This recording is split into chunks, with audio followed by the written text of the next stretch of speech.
नमस्कार, आप देख रहे हैं सीटेन न्यूज। मैं हूं आपके साथ प्रियंका। उत्तर प्रदेश में अगले साल होने वाले विधानसभा चुनाव के मद्देनजर सियासी सरगर्मियां तेज हो गई हैं। नेताओं की एक दूसरे पर आरोप प्रत्यारोप का सिलसिला भी शुरू हो गया है। इसी कड़ी में बहुजन समाज पार्टी की सुप्रीमो मायावती ने ट्वीट के जरिए बीजेपी पर तीखा प्रहार किया है। देखिए खास रिपोर्ट। उत्तर प्रदेश की 4 बार मुख्यमंत्री रही मायावती ने बीजेपी के नारे सबका साथ, सबका विकास और सबका विश्वास को लेकर केंद्र सरकार को घेरा। मायावती ने कहा कि बीजेपी का नारा है सबका साथ, सबका विकास और सबका विश्वास। लोग इसे जुमला ना मानकर इस पर कैसे विश्वास करें। मायावती के इस ट्वीट पर बीजेपी प्रवक्ता ने कहा कि मायावती को वास्तविकता की जानकारी नहीं है। देखिए, मायावती जी का ये कहना कि धरातल पर कोई काम नहीं है, मुझको लगता है कि वह वास्तविकता से बेखबर हैं। अगर आज उत्तर प्रदेश के सारे गांव, सारे मजरों में बिजली पहुंच गई है और उनको जानकारी नहीं है तो वो बेखबर हैं। आज उत्तर प्रदेश में अगर सबसे ज़्यादा वैक्सीनेशन हो गया है और वो उससे बेखबर हैं तो मुझको लगता है उनको वास्तविकता की जानकारी नहीं है। मुझको लगता है कि सबसे ज़्यादा टेस्टिंग में उत्तर प्रदेश के रिकॉर्ड बन गया है। अगर उनको इसकी जानकारी नहीं है तो निश्चित रूप से वे बेखबर हैं। अगर उनको ये जानकारी नहीं है कि नगरीय विकास के अंदर भारतीय जनता पार्टी की उत्तर प्रदेश की योगी सरकार देश में नंबर 1 है और उन्हें जानकारी नहीं है तो वो बेखबर हैं। तो उत्तर प्रदेश ने कोरोना की विपरीत परिस्थितियों में भी जो काम किया है वो अगर जानकारी नहीं है तो निश्चित रूप से मायावती जी जिस प्रकार से अपने घर से नहीं निकल रही हैं वो निश्चित रूप से उनके बेखबर होने की संदेश है। और जिस प्रकार उत्तर प्रदेश की जनता के पास विकास के काम पहुंच रहे हैं और मायावती जी उससे बेखबर हैं तो बसपा की ये राजनीतिक दुर्दशा के संकेत हैं, लगातार वो घटती जा रही हैं। और हम तो ये उम्मीद करेंगे कि वे खबरदार हो जाएं, वरना वो जनता से बेखबरदार हो जाएंगी तो राजनीतिक स्थिति उनके लिए ठीक नहीं रहेगी।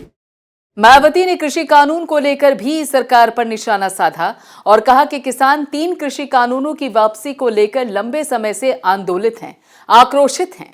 सरकार दीपावली के बाद भी तीनों विवादित कृषि कानूनों को लेकर देश के किसानों को दिवाली का तोहफा दे देती तो बेहतर होता। ट्वीट के बाद कांग्रेस भी बीजेपी पर हमलावर हुई। देखिए, देश में सबसे ज़्यादा दलित उत्पीड़न अगर हुआ, महिलाओं के साथ उत्पीड़न हुआ, किसानों के साथ, गरीबों, नौजवानों के साथ अगर सबसे ज़्यादा उत्पीड़न हुआ है तो इन 7.5 सालों में मोदी सरकार में हुआ। ऐसे दौर में अगर विपक्ष के लोग या कांग्रेस के हमारी आदरणीय सोनिया जी कहती हैं कि सबका साथ, सबका विकास और विश्वास का जो ये नारा है ये जुमला है, तो ये साबित हो चुका है। 7.5 साल में प्रदेश का और देश का जो सामाजिक ताना बाना है वो भी छिन्न भिन्न हुआ है। और आप एनसीआरबी के आंकड़े उठा के देखिए, दलितों के साथ, महिलाओं के साथ उत्पीड़न के मामले सबसे ज़्यादा हुए हैं। अल्पसंख्यकों के साथ मॉब लिंचिंग का मामला भी आपने देखा। लगातार केंद्र की मोदी सरकार, योगी सरकार इसको रोकने के बजाय इसका राजनीतिकरण कर रही है, संघीकरण कर रही है।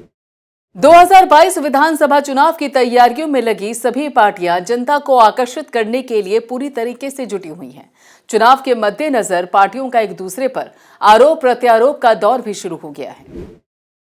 राहुल गांधी हो, प्रियंका गांधी हो या हो अखिलेश यादव, निरंतर इन लोगों ने यह कहा है कि सबका साथ, सबका विकास और सबका विश्वास, ये जुमला भरा नारा है भारतीय जनता पार्टी के मुखिया नरेंद्र मोदी का। इसी राह पे आज मायावती ने भी ट्वीट किया है कि सिर्फ और सिर्फ जुमलेबाजी वाला नारा है, हकीकत कुछ नहीं है। ना प्रदेश में कोई काम हुआ है, ना देश में काम हुआ है। अब देखने वाली बात है कि मायावती ने भी ट्वीट करके राजनीतिक चर्चाओं को सरगर्म जरूर कर दिया है, मगर ट्वीट पे कब तक मायावती नजर आती हैं और रैलियां करते हुए कब वो नजर आएंगी, कब वो जनता के बीच में मोदी पे प्रहार करेंगी और ये जुमले भरे नारे पे प्रहार करेंगे, ये हमें और आपको दोनों का इंतजार है। ये आने वाला कल बताएगा कि मायावती कब आगामी 2022 के चुनाव को लेकर जनता के बीच में जाएंगी।